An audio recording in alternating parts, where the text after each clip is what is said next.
नमस्कार, आप देख रहे हैं भारत एक्सप्रेस यूपी और आपके साथ मैं हूं अभिलाषा पाठक। यूपी के कन्नौज से एक सेना के जवान का मामला सामने आया है। ये जवान अपनी जमीन वापस पाने के लिए अधिकारियों के चक्कर काट रहा है। दरअसल सेना के इस जवान की जमीन पर भूमाफियाओं ने कब्जा कर लिया है और उसे लगातार धमकियां दी जा रही है। अभी भी उसे अपनी जमीन का हक नहीं मिला है। इस सेना के जवान का क्या कुछ कहना है, सुनिए इस वीडियो में।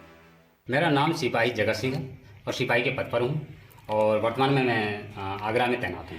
अच्छा, गाँव कौन सा गांव है ये आपका? ये गांव करमुल्लापुर है और तहसील छबरामऊ के अंतर्गत आता है, जनपद कन्नौज। अच्छा, क्या मामला है? मामला ये है कि 2.5 साल से हम गांव से पलायन कर चुके हैं। रीजन इसका कारण ये है कि जो हमारी पैतृक घर था, पहले उस पर कब्जा किया गया, जो कि और अंदर पड़ता है। किसने कब्जा किया? इन्होंने कौन?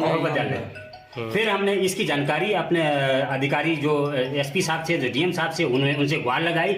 ये है 2017 की बात, जब बीजेपी की सरकार बनी ही थी। उस समय जो काफी शक्ति चल रही थी, तुरंत जो है सरकार आई एक्शन में और उस मकान को हमें वापस दिलाया गया।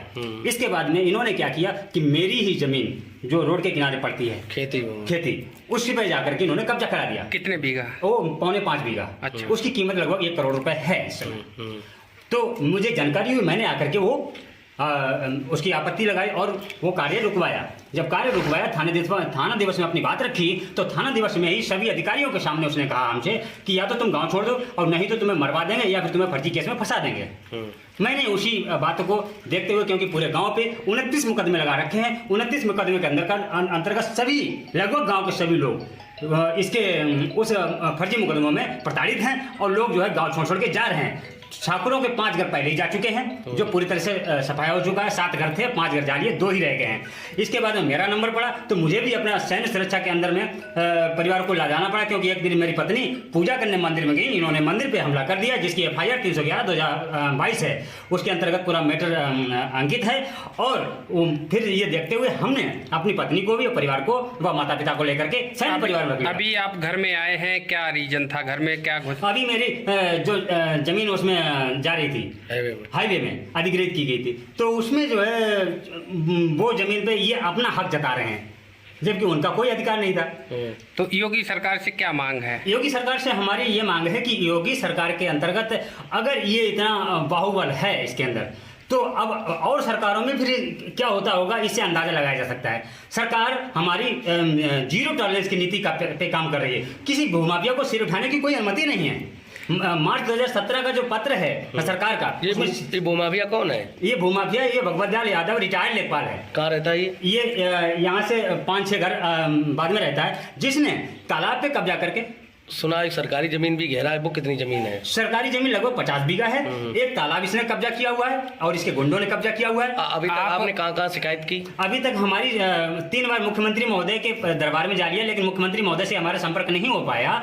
तो वहाँ पे जो उनके अधिकारी थे, उनको हमने ये अपनी पूरी आपत्ति दर्ज कराई और बताया पूरी कहानी को। आप देश की सेवा करते हैं, एक तरफ किसान और जवान सर नारा दिया जाता है, जय जवान जय किसान, तो क्या लगता है सरकार कहीं फेल हो रही है? एक जवान को न्याय दिलाने के लिए इतना कड़ा संघर्ष करना पड़ रहा है तुम्हें? नहीं, सरकार कहीं फेल नहीं हो रही है, मुझे पूरी उम्मीद है सरकार पे।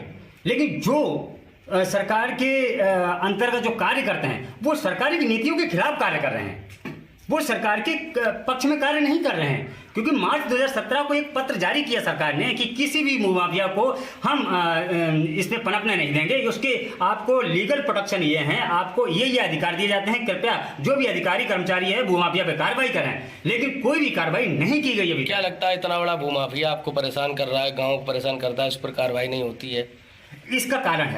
इसका कारण है कि जो प्रशासनिक कर्मचारी और अधिकारी हैं, उनका विवश या इस तरीके से असहाय हो जाना, उसके सामने आत्मसमर्पण करना है। क्योंकि उसने जो है डीएम साहब पे, एसडीएम साहब पे और तहसीलदार पे 3 फर्जी मुकदमे लगा रखे हैं। क्या योगी जी से अब क्या मांग है? योगी जी से मेरी मांग ये है कि इसमें जो उच्च स्तरीय जांच कराई जाए। स्थानीय जो स्तर है उससे अगर जांच कराएंगे तो वही लीपापोती होती रहेगी।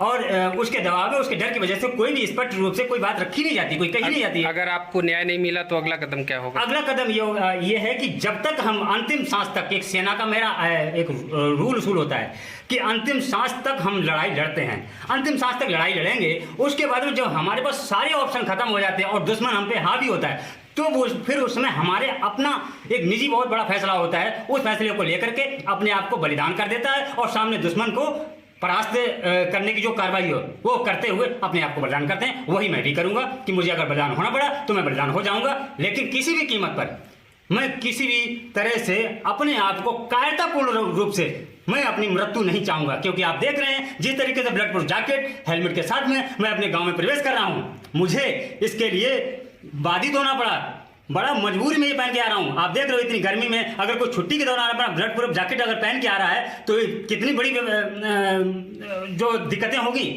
और 2.5 साल से मैं इस गांव में नहीं आ पा रहा हूं।